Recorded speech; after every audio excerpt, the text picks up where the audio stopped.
Bueno, yo quería arrancar un poco desordenadamente con aquel Rosaura a las 10, ¿no es cierto? No por una cuestión afectiva mía, sino por ese premio que sacó en su momento, ¿no? Y que a partir de ahí tal vez arranca un poco su historia como escritor, por decirlo así. Sí, porque yo en ese momento tenía 32 años. Quería dejar alguna huella de mi efímero paso por la vida, y hasta ese momento nada.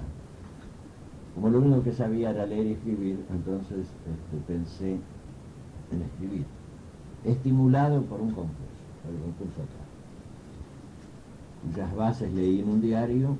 Yo tenía una idea vaga de una historia. El premio era importante, ¿por qué no decirlo desde el punto de vista económico? Era una suma con la cual uno se podía ir a Europa, ir y vuelta y quedarse un mes en Europa, ¿no? En aquel entonces, un jurado realmente notable y una editorial que en ese momento era la primera de la República Argentina, Editorial Kraft. Entonces, en 2 meses y medio, sentado a la máquina en mi oficina de funcionario público, para no quebrar la tradición de que los funcionarios públicos en cualquier cosa menos trabajar, escribí Rosario al aire. Y la terminé el mismo día en que se cerraba el concurso. Sí. Kraft lo recibí hasta las 6 de la tarde, desde el 30 de septiembre de 1954. Y yo lo mandé el 30 de septiembre a las 5 de la tarde, por un empleado, a quien uno de los de la editorial le dijo: bueno, ojalá se cumpla lo de las escrituras, que los últimos serán los primeros. ¡Ah, qué premonición! Pasaron 6 meses, larguísimos, en los que yo no tenía noticia de nada. Hasta que una tarde, ya en marzo del 55, yo no había dicho a nadie que había escrito la novela, un poco por el pudor de que si no me la premiaban no tener que reconocer mi fracaso, y otro poco porque nadie me iba a creer. Bueno, un día de marzo, creo que fue el 4 de marzo del 55, llaman por teléfono a casa. Yo estaba en mi oficina, atiendo a una hermana mía y le dice: mira, ahí vive el señor Pronotal. Sí. Él está trabajando. Bueno, dígale que ganó el premio Kraft. Y mi hermana dijo: no, usted debe estar equivocado porque mi hermano no escribe. Entonces el otro, un poco desconcertado, dijo: pero vea, coincide el nombre y coincide la dirección. Dice: esa no es. Y le dijo la calle, sí. Entonces mi hermana dijo: bueno, el corte, que yo lo voy a llamar. Mi hermana corte y me llama a la oficina. Y así, con un tono de voz como quien me pregunta por un crimen, me dice: decime una cosa, vos escribiste una novela. Y ahí me di cuenta que lo había ganado, porque si no, ¿cómo sabía ella? ¿Cómo sabía? Digo: sí, ¿por qué? No, que parece que ganaste el premio Kraft. Así, por un giro de 180 grados, de golpe y porrazo, me convertí en escritor. Y empezaron a hacerme reportajes, porque en ese momento se le daba importancia a la cosa literaria. Usted no se imagina la cantidad de reportajes y de notas que... Yo cuando ahora recopilo, o cuando le paso revista a eso, me parece que ocurrió en otros países.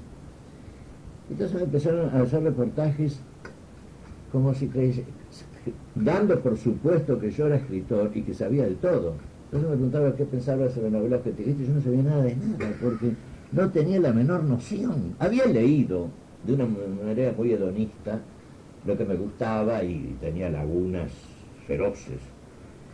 Entonces yo, para defenderme, adopté una postura muy pedante, así muy arrogante, y contestaba cualquier macana, ¿no? Lo que se me ocurría. Y a partir de ahí empecé un poco a ponerme en autos, como quien dice, a estudiar un poco esto, qué diablos era esto de la literatura. Por eso que tardé 5 años en escribir la segunda obra, porque me fui un poco haciendo a mí mismo escritor, porque aquello había sido un impronto, una improvisación, una cosa hecha con toda inocencia, con toda inconsciencia incluso. Y con toda audacia. Y con toda audacia. Y eso luego se llevó al cine. Se llevó al cine, se llevó a la televisión, se llevó al teatro, se llevó a la radio, se hizo... Pero se qué hicieron- personaje que hizo Susana Campos y verdad. Verdaguer, que hasta ese momento era conocido solamente como cómico. Se empezó a traducir a otros idiomas, se hizo ediciones en forma de historietas gráficas, y todavía hoy, 36 años después, ¿no? Si no me equivoco, Sí. hay 3 editoriales argentinas que simultáneamente la editan.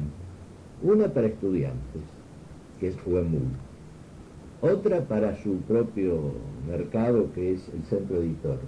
Y Corregidor en las obras completas. Claro. ¿Significó buena plata eso en su momento? Muchísimo. Buena plata el premio, que como le digo, en ese momento era muy suculento, en ese momento. Rendía muchísimo. Rendía muchísimo. Y luego los derechos de autor, que la editorial Kraft me liquidaba religiosamente cada 3 meses. Cosa que es Argentina año 20, año verde. Si compara usted eso con lo que ocurre hoy, es otro país. Es otro Otro país totalmente distinto. Bueno, es el país de Trapalanda. Todavía Lo más. describiste, está bien. Sí, todavía Pero más. parece que te quedaste corto últimamente con las últimas cosas que No, pasaron. claro, yo lo escribí en el año 88. Del 88 acá ha habido una putrefacción total.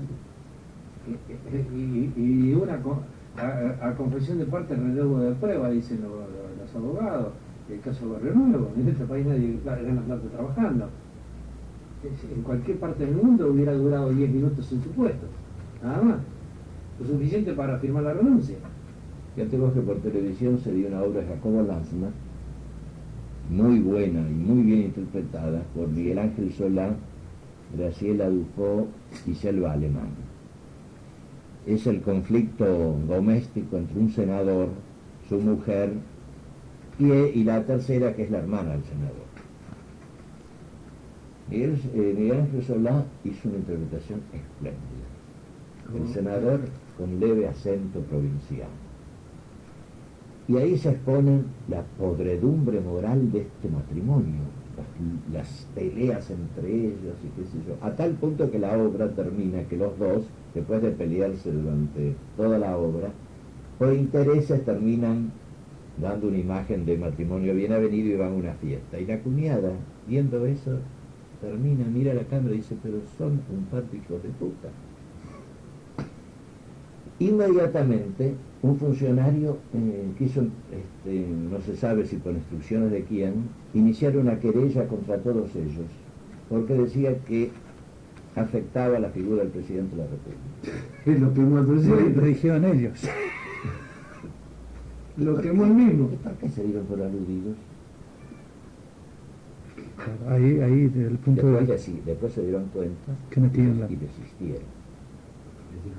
Acá en 7, a darse por aludido. Pero si sale una obra donde un tipo lo mata a otro, yo no voy a decir, aunque el tipo se llame Marco, yo no voy a decir eso tiene algo que ver conmigo, le inicio una querella. Y luego aquel premio también famoso, Life, de Esa Life, fue la segunda obra. donde estuvo Roa Bastos y estuvieron otros, creo, si mal no recuerdo, corríjame, y donde usted sacó el primer premio. ¿De Sí. jurado? No, No, estuvo, no. presentó también el concurso, creo que, no sé si fue un cuento o una, no me acuerdo, corríjame por favor. Pero creo que después le retiraron el Sí, acceso. porque él ya había sido publicado. ya él había publicado en fin, bueno, se quiso mandar una trampita a don Augusto, ¿no? Bueno, es Dalmiro Sáenz también mandó un cuento que le dieron un acceso y después se descubrió que no era inédito y le volvieron a sacar, y ahí también le sacaron. Esa fue una casualidad, porque yo En no la con- época que no había arreglos. Eso fue en el 60. También un premio de $5.000, que en ese momento era mucho, ¿no? Y sobre todo por lo que me trajo. la película con La película, Elizabeth Taylor, ¿no? después en la televisión argentina, que me pagó $6.000. Ah, Sí. Se dio en Colombia, se dio en Italia, se dio en España, Y eso, claro, me trajo un poco, digo. Te calmó la nervios por mucho tiempo. Pero como me decía el secretario de la revista, después que salió publicado el libro, el cuento, se recibieron muchas cartas de lectores, porque Life recibe muchas cartas de lectores. Las únicas cartas que decían que el cuento era espantoso provenían de la Argentina. Qué raro, ¿no? Como decía Borges. Sí. Qué raro. Caramba, qué raro, ¿no? Entonces sus comienzos como escritor realmente fueron auspiciosos, porque Sí. si bien empezó como quien diría, como jugando, como tanteando, se convirtió luego en algo muy serio, ¿no? Sí. Claro, a una edad en que ya otros autores no tienen toda una obra hecha. Yo empecé a los 32 años. Pero, como me decía siempre Mujica Lainez, pero vos entraste por la puerta grande, porque entraste con un premio importante, con editorial importante, con un éxito importante. De manera que, en ese sentido, mi destino es un poco atípico, ¿no? Por eso, ya entró en ganador, como quien dice, y no anduvo como otros esperando que le editen y, en fin, toda Claro. esa peregrinación que ocurre a veces con algunos escritores de renombre hoy, ¿no? Sí, sí. Como le pasó a Márquez o a otros, por ejemplo. O si no, esos primeros libros de los cuales después se arrepienten y no quieren, lo quieren retirar de circulación porque son los primeros, ¿no? Yo, en fin. Marco, pero vos tuviste una serie en televisión de División Homicidios. Eso, que fue un éxito tremendo. Fue tremendo y eso también económicamente en ese momento era bueno. Yo escribí 17 historias policiales y después no dije, ahí me sentí exhausto, ¿no?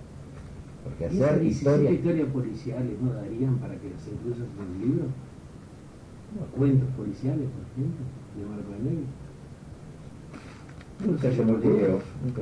No sería mala idea porque el público que no asistió por razones... Yo no vi ningún capítulo de eso porque posiblemente a la hora que lo transmitían, yo estaba trabajando.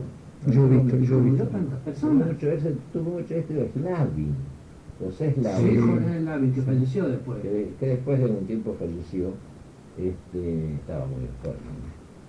Tanto que le habían prohibido trabajar, pero él no podía estar sin trabajar. Y agarró esto, que era un trabajo, salió una vez por semana, pero la televisión es muy Agotador. agotadora, sí. Pero yo digo, un éxito de esa naturaleza, debería repensarlo, o se lo digo a Pampín para que me prepare. También podría volverse a dar, ¿no? Porque Eso de hay volverse una a dar, nueva generación que de aquello no tiene ni idea. por supuesto, pero por un lado volverse a dar, y también tendría que estar editado, porque hay mucha gente que no ve televisión para H por B en los horarios que habitualmente se pasan. Es decir, los mejores horarios más culturales lo van a pasar a la hora que nadie los ve. A las 12 de la noche. Exactamente. Así que si lo vuelven a dar, tendrán la esperanza de seguridad que te lo van a pasar a 11:30, 12, que cosa que lo vean poco. Entonces, Pero es terrible escribir historias policiales porque tenés que plantear un misterio y resolverlo.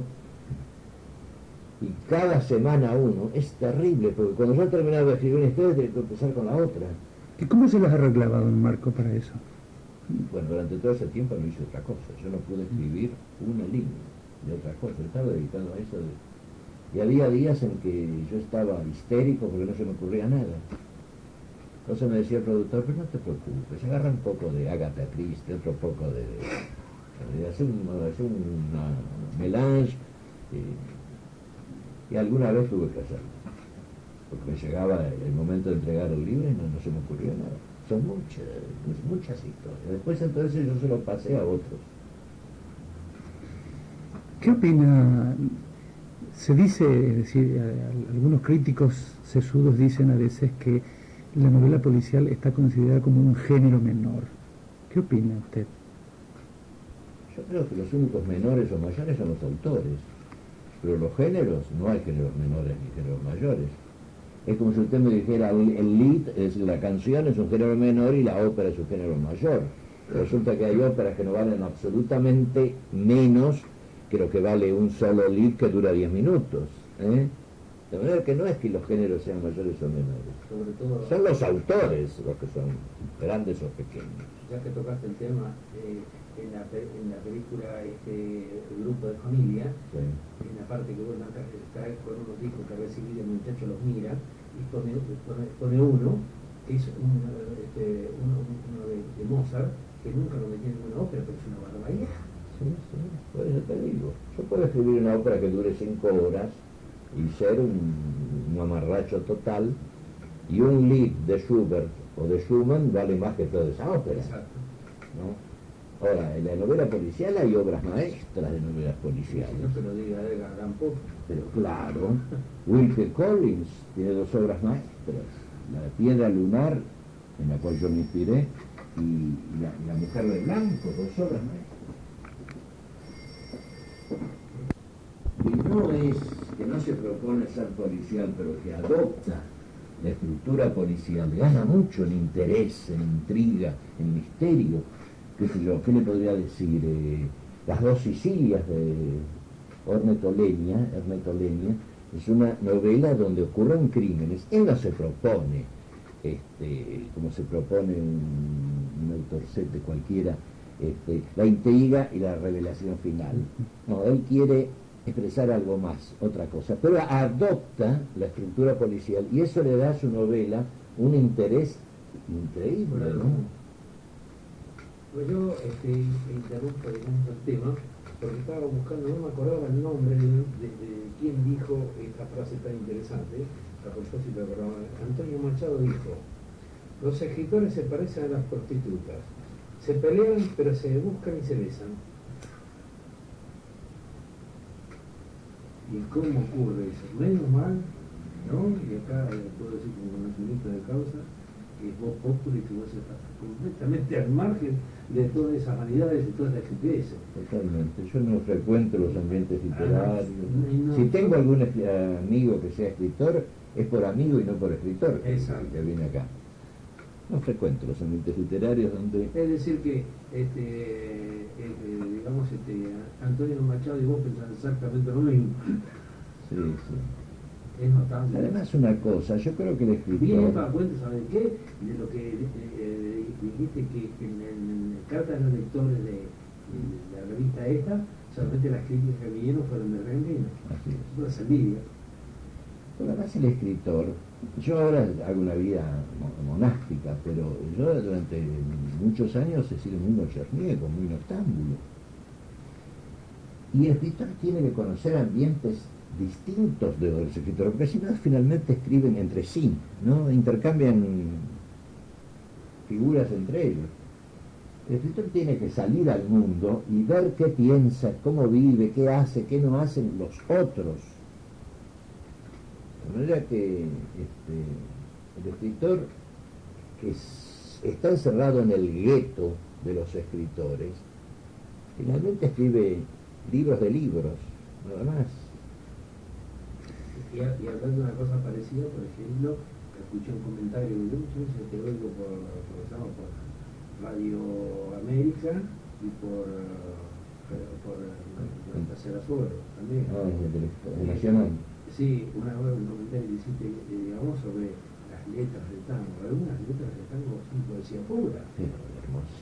Hermosísimas, que hasta recitaste uno también. Sí, pero sí. Además, yo le decía, no sé si fue en ese reportaje o en otro. Si vos comparas las letras de los tangos con las letras de la música del rock, que algunas son abominables, y no te quiero hablar de las bailantas porque ya es la parodia. Eso una sola frase repetida obsesivamente durante toda la canción. Repetida al infinito, obsesivamente, ¿no? Creo que fue un escritor que se llama en silla de ruedas, un muchacho que hizo una recopilación de ¿cómo se llama? De poesía tanguera.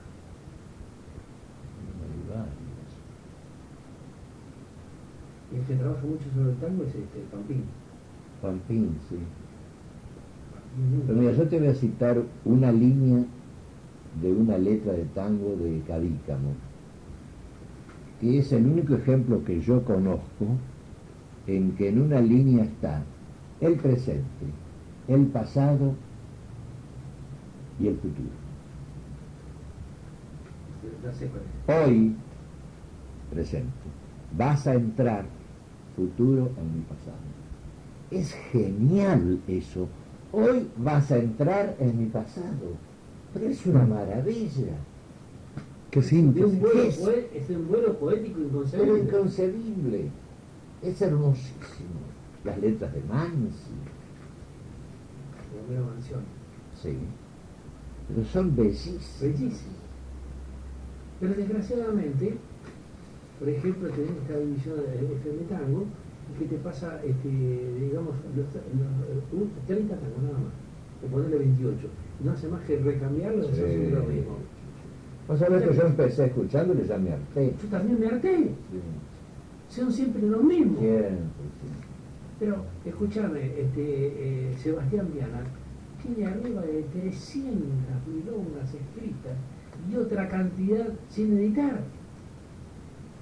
sí. Se ve que tienen un stock de discos y los van pasando y pasando y Yo diría pasando. que son donde tienen un stock de compromisos editoriales para los cuales sirve. No sé. Lo cierto es Y que... escúchame, hay una cosa, perdona que yo me inmiscuya en tu reportaje, ¿no? Pero ya que lo tocamos el tema del tango predilecto, el caso es de que nuestra juventud, la que nos precede, nos sigue a nosotros, nos interesa el tango. ¿Por qué? Porque siempre pasan la misma veintena de tango del tipo que el gran machote argentino que traicionó a la mujer, al amigo, a Dios, María Santísima por una mina, pero no por una mujer digna, sino por una prostituta de quilombo, que no vale 2 guitas. Entonces esos muchachos que esta noche se van a la noche, por ejemplo, a Radio Sitio, que es ese lugar de encuentro nocturno que tiene, se encuentra con la mina, bailan un rato y dice, che, vamos a probar en la cama, a ver si nos llevamos bien. Se lo llevan, se pasan las horas en la cama y después vuelven, si siguen o no siguen. ¿Cómo van a entender que un tipo que era todo un machote, un guapo, el otro deje de ser guapo, deje de ser amigo, deje de ser hijo, deje de ser padre, deje de ser amigo? No lo pueden entender. ¿Por qué? Por culpa de esas letras. Y hay tantas letras buenas y ya no se escuchan de vez en cuando como una rareza. Pues Entonces, eso con lo tuyo. después la música del tango es de una gran originalidad, no se parece a ninguna otra. Yo no sé cómo los músicos llamados cultos o de conservatorio no toman al tango como base, como materia prima para hacer sus grandes obras sinfónicas, así como Gershwin hizo la Rapsodia en Blue, o como Ravel hizo la Vals, tomando ritmos de valses ajenos, pero con eso hizo. ¿Por qué acá los grandes músicos, en lugar de estar imitando a todas esas cosas raras con los instrumentos electrónicos y todo eso, por qué no toman al tango como base? Y eso nos daría una identidad en todo el mundo, porque todo el mundo vincula en cierto modo el tango con Argentina inmediatamente.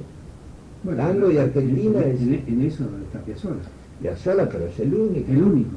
Y los músicos No, hay argentinos. otro, Rovira estuvo. no, ¿sabés quién está? ¿Cómo se llama? El que es presidente de SADEIC.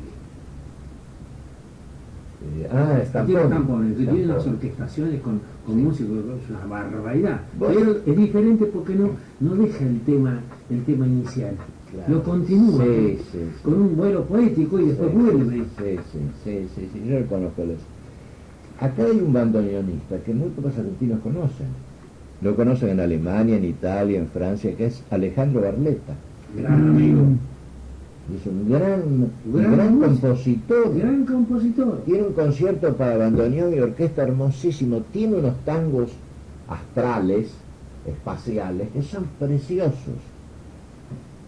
Bueno, no pasa nada. Me has hecho acordar y ahora te he prometido tantas veces ir un domingo a almorzar en la casa de él, me voy a llevar el grabador y lo voy a hacer tocar para mí.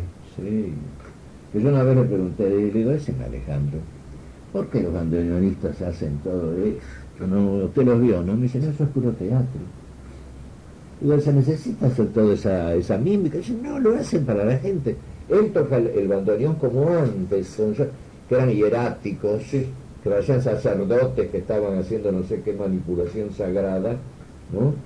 Él toca así. Sí, lo tengo fotografiado tocando para Estebanovich en el Parque Centenario. Excelente persona. Oh, bellísima Sí. persona. Y fíjate, sigue en el Conservatorio de Música por 4 mangos, cuando cada salida que lo contratan de Alemania, con ese se salva el año.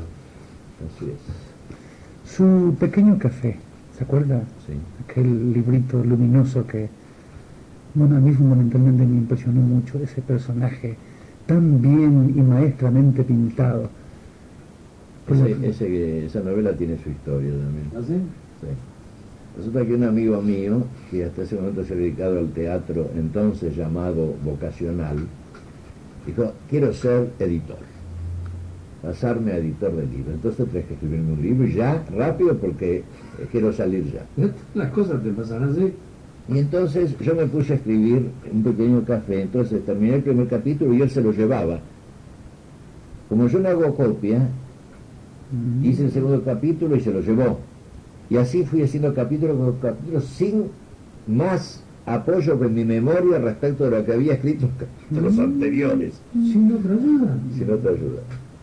Porque él se llevaba los originales a la imprenta rápido, y así salió rapidísimo. Creo que si la palabra novela tiene 30.000 palabras, 32.000 eran erratas. Salió espantosamente. No era que ahora hay otra edición que sí es legible, pero esa primera ¿Quién la hizo edición, esta nueva? corregidor, Ah, Vampiro. Y sin embargo, a pesar de eso, es una novela que yo quiero mucho, porque ese pequeño café no existe, pero es la combinación de 3 lugares a los que yo iba mucho con Fanny Escurra. ay, pobrecita Fanny. Sí. Íbamos, uno estaba... ¿Yo te trajo una foto de ella? No, la única, no, yo no tengo foto de ella, la única que tengo es esa, mira. Ahí donde estamos, Ah. ¿Acá decís? no, sí, bueno, acá, en esta. ¿Dónde está? Ahí está. Este es Jorge Mayor. Sí, seguro no es ahí. Te voy a traer un retrato de ella que tengo que es muy lindo. Ah, bueno, sí. Yo sé que la querías tanto. Uf. Y ella está brava. 3 lugares, ¿cuál de ellos? Uno era un lugar así, café regenteado por 3 alemanas muy tetonas, muy wagnerianas, ¿no? Valquirias. Valquirias, pero simpaticísimas, que nos preparaban a Fanny y a mí esas sopas de arvejas y cosas alemanas, con chorizo, pues eran unas cosas que nos dejaban de cama,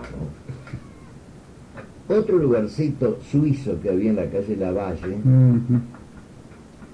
y por la gente así media extraña, un café que había en Villa Devoto. Yo combiné las 3 cosas y hice eso. Y el muchacho ese que le da dinero al chiquito, que es baldado, existe.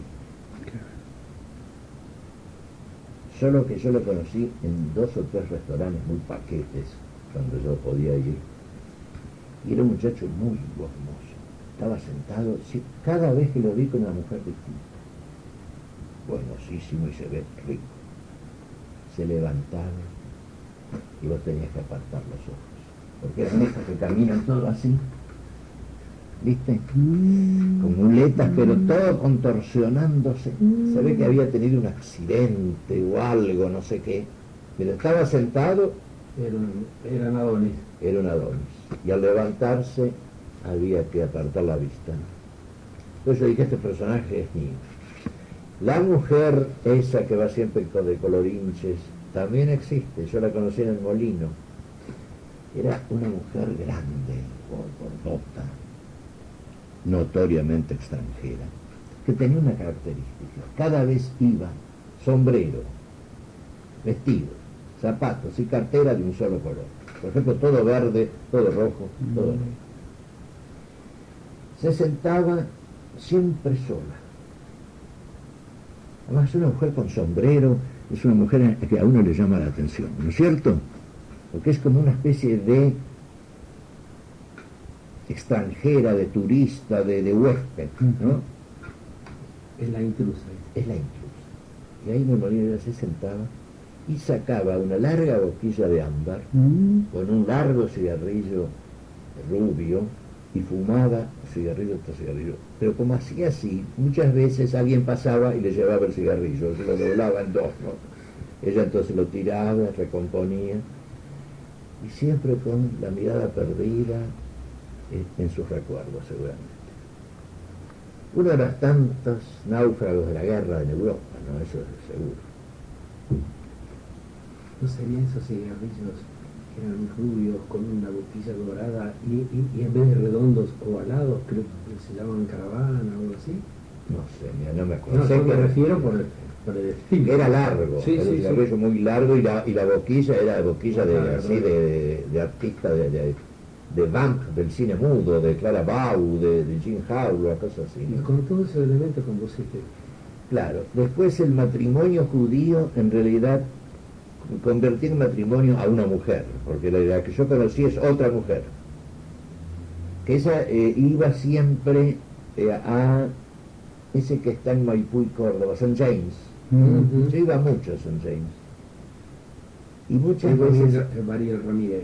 Sí, y Borges iba, porque como vivía una cuadra. Sí, sí. Era una mujer muy alta, evidentemente semita, muy enjollada, hasta excesivamente para ir a una confitería. También iba sola, se quedaba un rato, a veces con acento así muy extranjero me preguntaba qué hora era y se iba. Entonces esos seres solitarios a mí me fascinan. Entonces yo tengo que rescatarlos, tengo que hacerlos míos, y los puse todos en el pequeño café. Y usted estaba la pesca siempre ahí. Sí, siempre. En cierto modo vos sabés que yo intuitivamente con mi trabajo estoy observando gente y los fotografío porque sí, porque tienen alguna característica que lo diferencian de los demás. ¿Cuál es su libro que más quiere? Una pregunta medio escolar. Por gratitud, Rosaura. Y por gustos personales, un libro de cuentos que se llama Hierba del Cielo, Lo tengo. donde creo que están mis mejores cuentos. Cierto. Sí. También un poco regidor. También por corregir. Sí. No intento. ¿Vos tenés ascendencia gallega? Puede ser, por apellido. Pero de todas maneras, por la afinidad que tenés con el gallego a Pampín, es un tipo sensacional. A mí me trata tan bien, se porta tan bien conmigo. Es un hombre muy Sí, muy trabajador. laburante.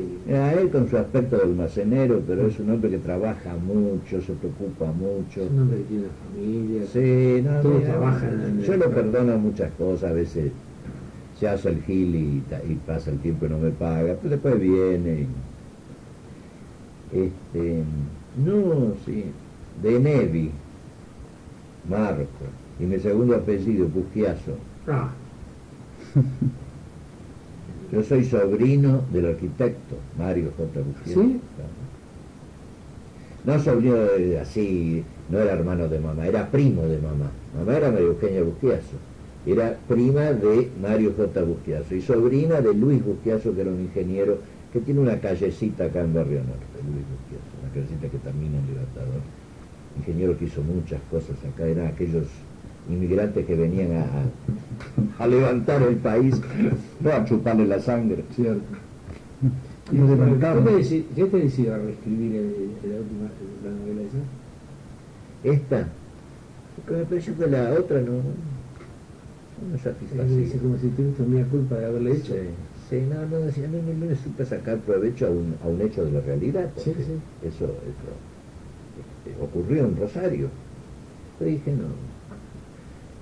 Lo bueno sería que yo hiciera una tercera versión. Eso sería más lindo todavía, pero hasta ahora no se me ocurrió. Ya se te va a ocurrir. ¿Y parque de diversiones?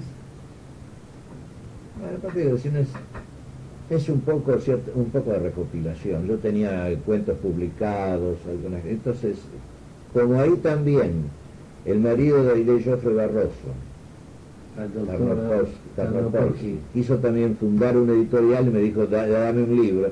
Yo junté, no es un rejunte, ¿no? Como acotación, hizo un libro, Tarnopolsky, que es médico, ¿no? Reumatólogo. Mis amigos los curanderos.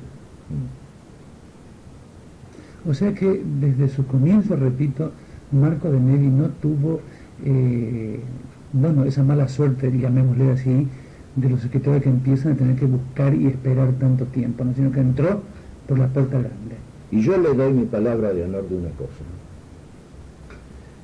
Jamás. ¿Por qué tenés otra? Y a veces uno tiene palabra. Yo jamás, pero jamás he publicado una línea que no me la hayan pedido. No digas.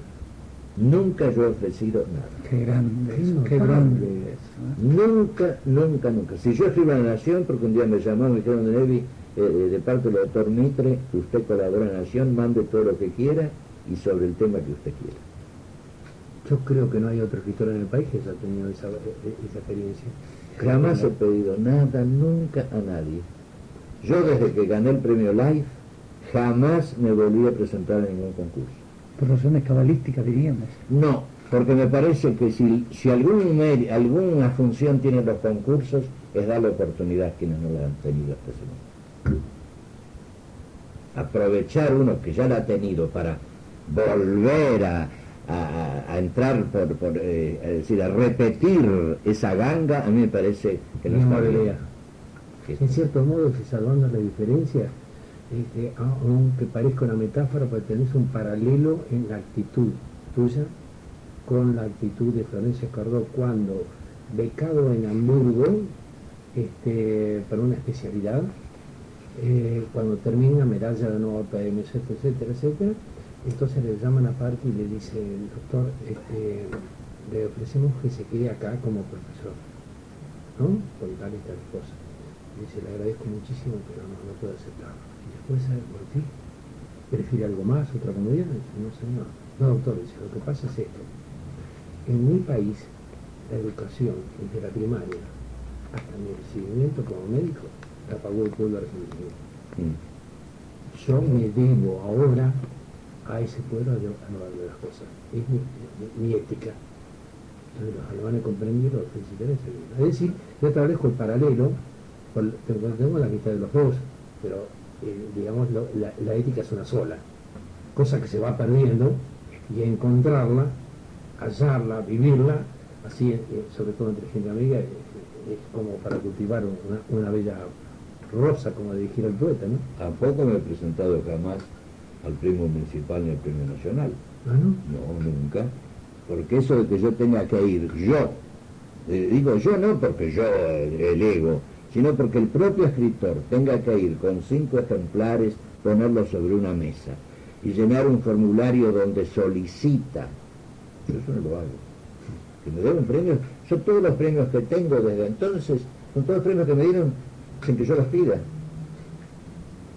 A mí me cuesta eso de ir con los 5 ejemplares a hacer un trámite burocrático postulándome yo para el premio. Eso. Es denigrante eso. Pero digo más, si la gente no lo sabe. Cuando en el año 80 creo que fue, le tocó el turno de literatura en los premios Conex, yo aparecí en la terna de escritores con obra publicada después del 50, o después del 95, de los 50 creo. Yo leí una carta diciendo que me excluyera. ¿Por qué? Porque no puede ser que se dé un premio diciendo se le da el premio al mejor cuentista, al mejor novelista, al mejor poeta, y después entre todos ellos al escritor más grande de todos los tiempos, como se lo dieron a Borges. Yo le dije, ustedes den los premios, pero no pueden decir que fulano es el mejor. Así que a mí me excluyen. Qué bueno.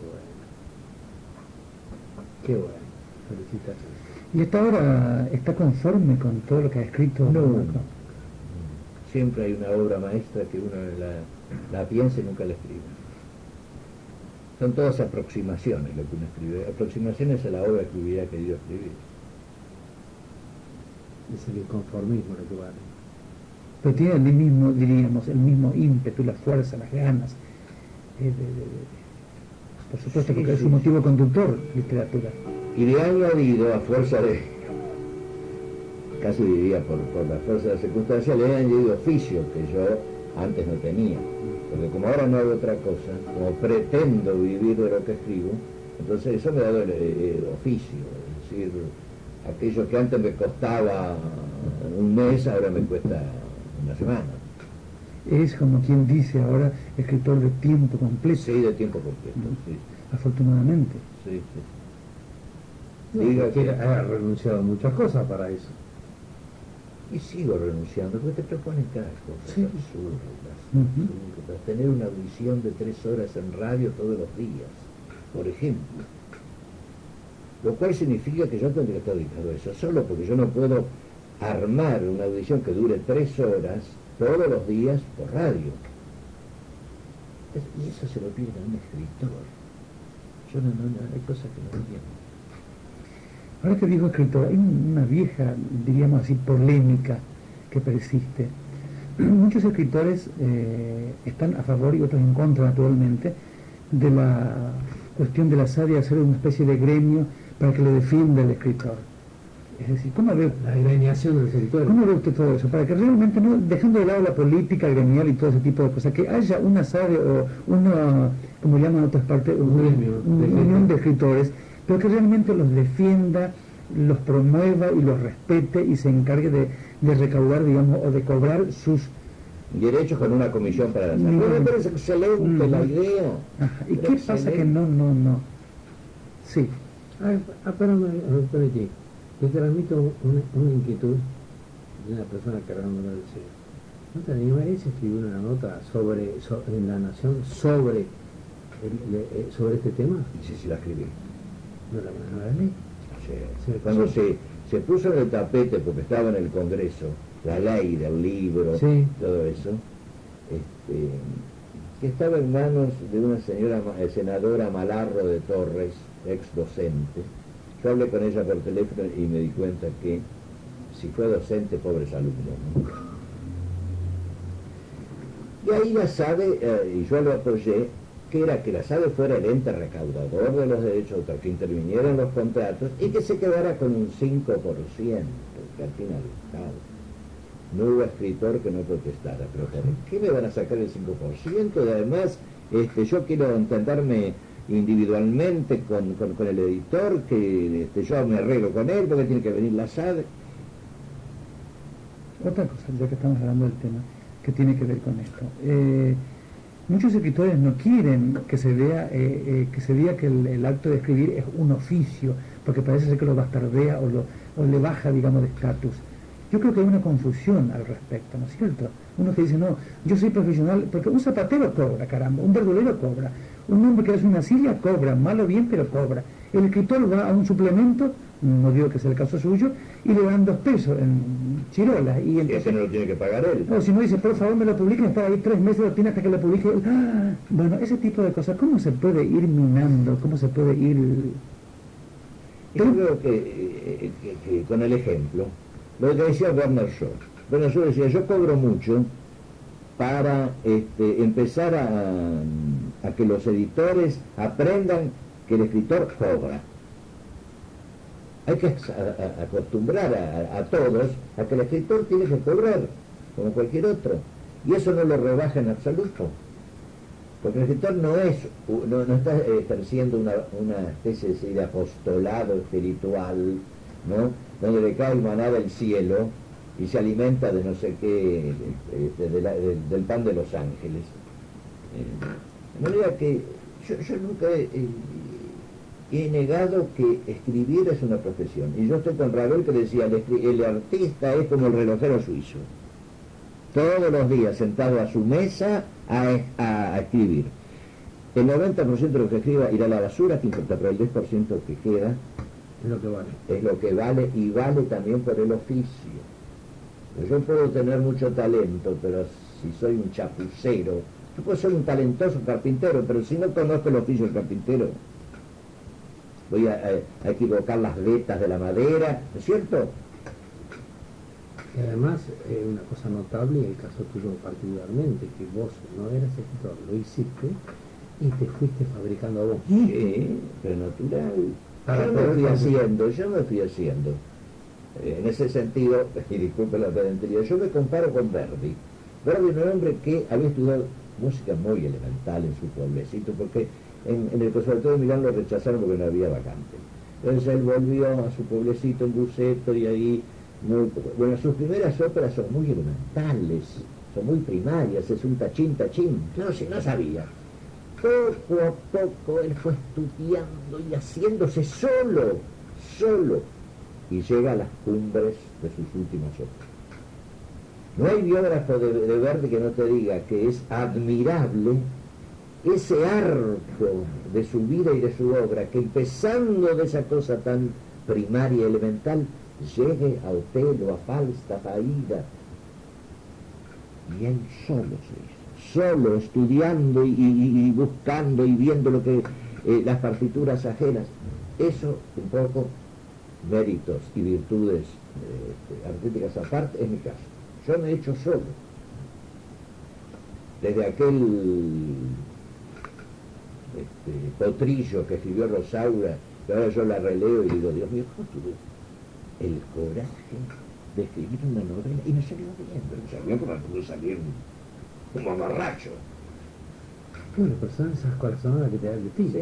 Quizá hasta la excitación que yo tenía porque se me vencía el término. Además usted sabe que no está escrita en orden cronológico, digamos así. La primera parte está escrita la primera, de ahí salté al final, después volví a la segunda. En los distintos tiempos. Sí, y la última parte es la conversación del inspector Baigorri con Camilo. Esa la escribí en una semana, que era lo último que escribí. Pero estaba ya en un estado de excitación terrible. Yo no sé cómo nadie no se dio cuenta, ¿no? Salvando las diferencias, por ejemplo, a mí lo que me pasó fue que en una revista había aparecido unas fotografías horribles de Borges, humillantes, porque viste que de fotografía hay manera de hacer truculencia, fotografiando desde abajo, trabajando con la luz y la sombra. Y me hicieron eso aprovechando de su ceguera. Y yo soy un tipo que por mi formación de judoka no me peleó para mí, me peleó para defender un tercero. Y me pareció que tenía que pelearme con él, que tenía que hacer una foto que lo reivindicara.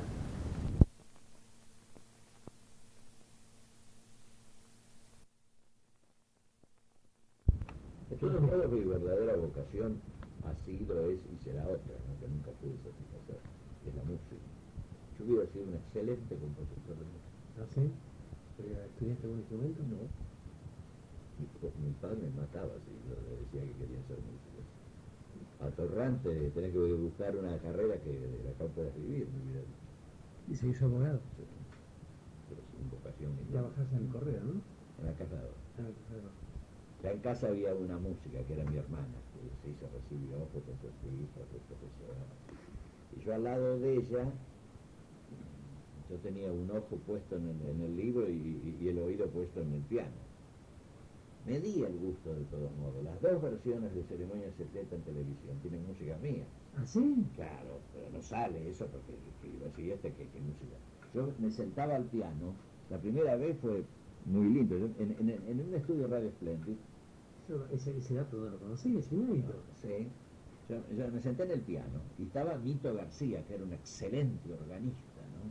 Que era el músico de Narciso Ibáñez Menta, que era el director de la obra. Entonces me dijo, Marco, póngase en contacto con él. Bueno, nos juntamos en un estudio en Radio Splendid y yo le toqué en el piano, pero así sin saber una nota, mi música. Tu tema. Mito la agarró enseguida.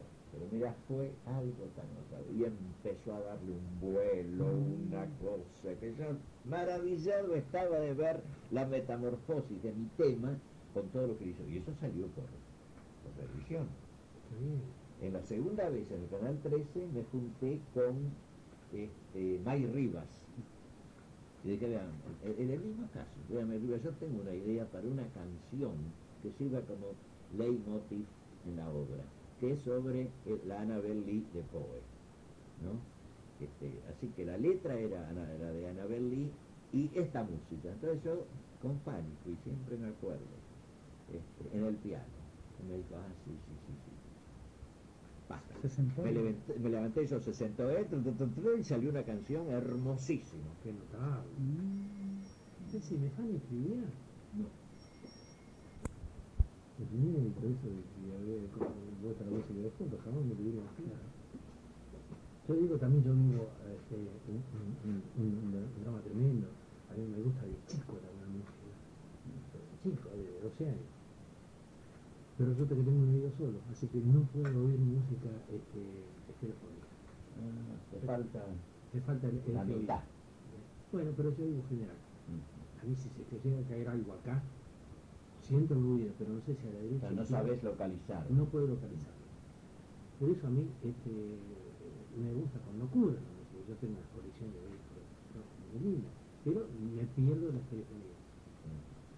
No, Marco, hay mucha gente joven que escriben, que quiere escribir y quiere publicar. Sabemos que por los motivos fundamentalmente económicos que vive nuestro país, no pueden acceder a distintos medios, ¿no? Como o diarios o revistas, y en este caso la publicación por un medio editorial no muy importante a veces, ¿no?